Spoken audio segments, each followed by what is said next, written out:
అందరికీ నమస్తే. ఈ మధ్య ఎక్కడ చూసినా సిపిఐ రాష్ట్ర కార్యదర్శి ప్లస్ ఎమ్మెల్యే కూనంనేని సాంబశివరావు గారు ఒక స్టేట్మెంట్ ఇస్తున్నారు. ఆయన ఏం స్టేట్మెంట్ అంటే రానున్న లోకల్ బాడీ ఎలక్షన్స్లో సిపిఐ ఒంటరిగా పోటీ చేస్తుంది,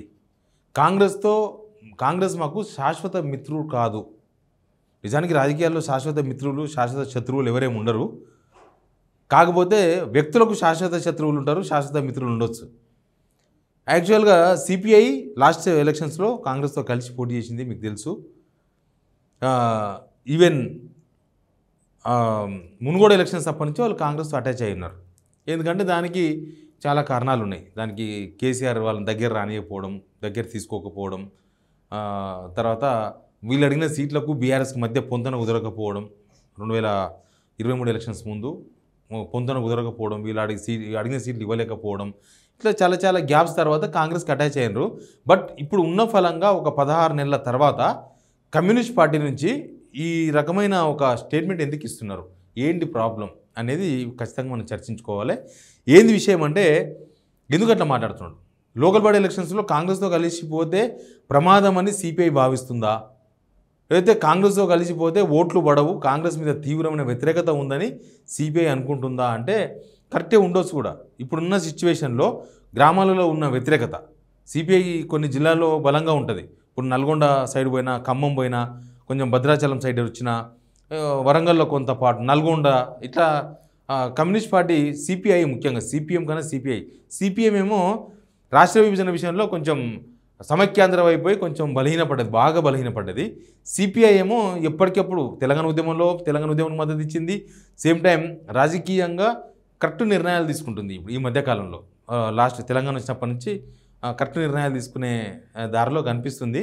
కాబట్టి ఇప్పుడు కూడా కాంగ్రెస్తో కలిసి ఉంటే ప్రమాదం అని అనుకుంటుందేమో అనిపిస్తుంది. కాంగ్రెస్తో అసెంబ్లీలో కూడా కూనంనేని సాంబశివరావు గారు వదులుతలేరు గవర్నమెంట్ను.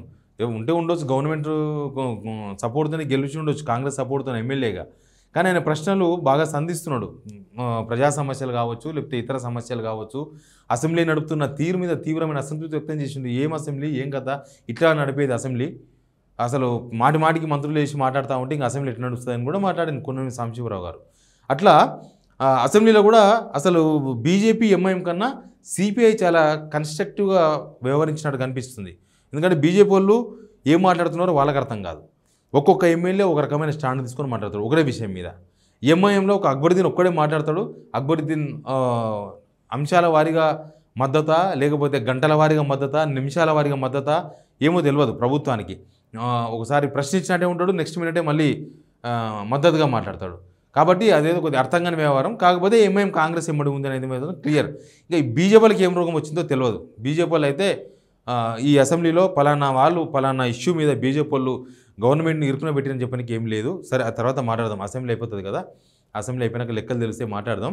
కానీ కమ్యూనిస్ట్ పార్టీ సిపిఐ మాత్రం కాంగ్రెస్ పార్టీకి దూరంగా ఉండాలని అనుకోవడమే ఒక పెద్ద వార్త. ఇక్కడ దూరంగా ఉండాలి. మొదలే కాంగ్రెస్కి 65 మంది ఎమ్మెల్యేలు ఉన్నారు, ఇంకొక ఎమ్మెల్యే 66 మేమని అనుకుంటున్నారు కాంగ్రెస్ వాళ్ళు. ఆ టైంలో వీళ్ళు మేము కాంగ్రెస్ శాశ్వత మిత్రులు కాదు, మేము కాంగ్రెస్కు శాశ్వతంగా మిత్రులం కాదు అని చెప్పదలుచుకున్నారంటే ఈ ప్రజాగ్రహం వాళ్ళ మీది రాకుండా జాగ్రత్తలు తీసుకుంటారేమో కమ్యూనిస్ట్ పార్టీ వాళ్ళు. ఎందుకంటే కాంగ్రెస్ స్కీమ్ను అమలు చేయలేదు, రుణమాఫీ సగం అయింది, రైతు భరోసా సగం అయింది, మిగతా స్కీమ్స్ ఏవి ఇవ్వలేదు. రైతులే కాదు, అన్ని వర్గాల జనం గ్రామాలకు పోతే ఏ వర్గం అని కాదు, కనిపిస్తే చాలు ఇద్దరు వ్యక్తులు కనబడితే గవర్నమెంట్ని పొట్టు తిట్టుకుంటున్నారు. ఊర్లో రేవంత్ రెడ్డిని ఇంకా మంచిగా తిట్టుకుంటున్నారు, మంచి భాషతో మాట్లాడుకుంటున్నారు రేవంత్ రెడ్డి పైన. ఎందుకనంటే అసంతృప్తి, వాళ్ళ కడుపు మంట. అది వాళ్ళు ఏం చేసుకోవాలి? వాళ్ళ కడుపు మంటను పొద్దుగాల అందరూ రైతులు లేకపోతే గ్రామీణ ప్రాంత ప్రజలందరూ వచ్చి అసెంబ్లీ ముట్టడించారు, అందరూ వచ్చి రేవంత్ రెడ్డి ఇల్లు ముట్టడించారు. వాళ్ళ కడుపుల బాధను అట్లే ఉంచుకుంటారు, టైం వచ్చినప్పుడు చూపిస్తారు. కానీ రేపు లోకల్ బాడీ ఎలక్షన్స్ వస్తేనే కాంగ్రెస్ చాలా ప్రమాదకరమైన పరిస్థితిలో ఉంది, ప్రమాదకరంగా రిజల్ట్స్ వస్తాయి, ఇట్లాంటి చర్చలు గ్రామీణ ప్రాంతాల్లో ఉన్నాయి. ఇంకా ఇప్పుడు అర్బన్ అంటే మనకేం అర్థం కాదు. అర్బన్ అంటే హైదరాబాద్ అర్థమవుతుందా, ఎలక్షన్ వచ్చినప్పుడే మనకు 3 అర్థమవుతుంది. కానీ గ్రామీణ ప్రాంతాల్లో ఒక 3 క్రియేట్ అయింది ఆల్రెడీ. ఆ 3 ఏంటంటే గవర్నమెంట్కి యాంటీ 3. రేపు ఏ ఎలక్షన్ వచ్చినా, రేపు ఉప ఎన్నికలు వచ్చినా, లేకపోతే సర్పంచ్ ఎలక్షన్స్ వచ్చినా, జెడ్పీటీసీ ఎంపీటీసీ ఎలక్షన్స్ వచ్చినా, ఇంకేమైనా ఎలక్షన్స్ వచ్చినా ప్రభుత్వానికి వ్యతిరేకంగా ఓటు వేయాలని గ్రామీణ ప్రాంతాలలో మెజారిటీ పెరుగుతుంది. అట్లాంటి వారి శాతం, వ్యతిరేకించే వారి శాతం పెరుగుతుంది గవర్నమెంట్ని. అనుకూలించే వారి శాతం తగ్గుతుంది. కాబట్టి బహుశా అలర్ట్ అయిందేమో సిపిఐ, వీళ్ళతో ఉంటే ఎట్లుంటుందంటే మునిగిపోయే పడవలు ఉంటే మనం కూడా మునిగిపోతాం.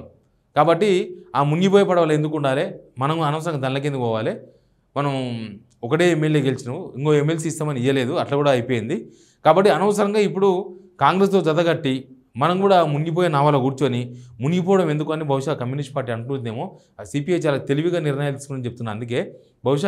అందుకే కూనంనేని సాంబశివరావు గారు మొన్న మా వనపర్తి పోయిండ్రు. వనపర్తిలో సభలు కూడా ఆయన అదే మాట్లాడుతున్నాడు. ఈసారి మేము ఒంటరిగా పోటీ చేస్తాం. దాన్ని జనాలు తీసుకుపోతారు. ఉత్తగా మాట్లాడడం కాదు.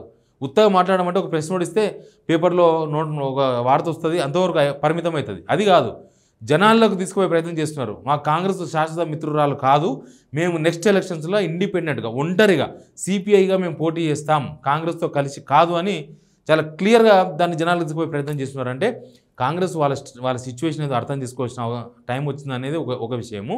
సిపిఐ వాళ్ళ వైఖరి మార్చుకుంటున్నారు. గవర్నమెంట్తో ఉంటే పని కాదు, ముఖ్యంగా ఈ గవర్నమెంట్తో ఉంటే అసలే పని కాదు, జనాలు చీ కొడతారు, నెక్స్ట్ ఈ ఒక్క సీటు కూడా రాదు అని బహుశా సిపిఐ అనుకుంటుండొచ్చు. ఎనీవే, ఇది ఒక కమ్యూనిస్ట్ పార్టీ, ఎప్పుడు ఒక పార్టీతో ఉండరు, వాళ్ళు ఎప్పుడు మారుతూ ఉంటారు. నిజానికి కమ్యూనిస్ట్ పార్టీ ఎప్పుడు కూడా గవర్నమెంట్కి యాంటీ ఉంటారు. అంటే గవర్నమెంట్ ఏ గవర్నమెంట్ ఉన్నా వాళ్ళని ప్రశ్నించడం, నిలదీయడం, ప్రజల తరపున మాట్లాడడం అనేది కమ్యూనిస్ట్ పార్టీలకు అదొక బేసిక్ సిద్ధాంతం వాళ్ళది. కాకపోతే ఈ మధ్య కాలంలో వీక్ అయిపోయిన తర్వాత గవర్నమెంట్తో కలిసిపోక తప్పదు. బీజేపీని దింపడం కాంగ్రెస్తోనే సాధ్యం కాబట్టి మేము కాంగ్రెస్తో కలిసినాము అన్నారు. గట్టంటే ఎప్పుడు మీరు కాంగ్రెస్తోనే ఉండాల్సి వస్తుంది. ఎందుకంటే సెంట్రల్లో బీజేపీ లేదా కాంగ్రెస్, ఇంకా వేరే కూటమి, మూడో కూటమి ఇట్లాంటివన్నీ కూడా పెద్దగా నమ్మశక్యంగా ఉండవు. కాబట్టి మీరు ఎప్పుడు కాంగ్రెస్తోనే ఉండాల్సి వస్తుంది. కానీ అట్లా కూడా కాదు, వాళ్ళు స్టేట్ వైడ్గా కూడా వాళ్ళ యాక్షన్ చూసుకోవాలి. ఈ స్టేట్లో బీజేపీ నిలవరించాలంటే కమ్యూనిస్ట్ పార్టీలు ఏం చేయాలి? కాంగ్రెస్తో ఉంటే సాధ్యమవుతుందా, లేకపోతే ఇంకొక పార్టీతో కలిస్తే సాధ్యమవుతుందా? రాష్ట్రాల వరకు కూడా కొంత వాళ్ళు మర్దన చేస్తున్నారు. రాష్ట్ర రాజకీయాలు ఓన్లీ నేషనల్ వైడ్గా ఉన్నామని. ఇండియా టీంలో కూడా నిజంగా సిపిఐ ఉంది. ఆ టీంలో ఉంటూనే మిగతా స్టేట్లలో అక్కడ రాజకీయాలకు అనుగుణంగా నిర్ణయాలు తీసుకునే ఒక అడుగు ముందుకేస్తే నిర్ణయం తీసుకునేందుకు కమ్యూనిస్ట్ పార్టీ కూడా మంచి రోజు వచ్చే అవకాశం ఉంటుంది. కాకపోతే మన తెలంగాణలో మాత్రం ప్రస్తుతం కాంగ్రెస్తో ఉన్నట్టుగా అనిపించినా వాళ్ళు ఏదో ఆలోచన చేస్తున్నారు, ఏదో పునరాలోచనలు పడ్డారు, కాంగ్రెస్తో విడిపోవాలనే ఒక నిర్ణయానికి బహుశా వచ్చినట్టుగానే కనిపిస్తుంది వాళ్ళ బయట వేస్తున్న ప్రకటనలు చూస్తే. అదే జరిగితే కాంగ్రెస్కు ఇప్పటికిప్పుడు వచ్చే నష్టం ఏమి ఉండదు. కాంగ్రెస్ వీళ్ళు ఒక సీట్ను వెనుకకు తీసుకున్నంత మాత్రాన కాంగ్రెస్ గవర్నమెంట్ ఏం కూలిపోదు. కాకపోతే ముందు కాంగ్రెస్కు తీవ్రమైన నష్టం జరిగే అవకాశం ఉంటుంది. ఎందుకంటే అన్ని పక్షాలు, టీడీపీ ఓట్లు, కమ్యూనిస్ట్ ఓట్లు, బీఆర్ఎస్ వ్యతిరేక ఓట్లు, ఇట్లా రకరకాల ఓట్లు పడితేనే కాంగ్రెస్ అధికారంలోకి వచ్చింది. కమ్యూనిస్ట్ అనే ఒక వింగ్ బయటకు పోతే కొన్ని జిల్లాల్లో పార్టీ ఓట్లు చీలిపోతాయి. కాబట్టి నెక్స్ట్ లోకల్ బాడీ ఎలక్షన్స్లో కూడా కమ్యూనిస్ట్ పార్టీ ఓట్లు కనుక, కమ్యూనిస్టు సానుభూతి ఓట్లు కనుక కాంగ్రెస్ వాళ్ళకు పడకపోతే ఇప్పుడున్న వ్యతిరేకత ఇవన్నీ చూస్తుంటే కాంగ్రెస్కు చాలా ప్రమాదకరమైన గంటికలు కనిపిస్తున్నాయి. చూద్దాం ముందు ఏం జరుగుతుందో. Please subscribe signal TV.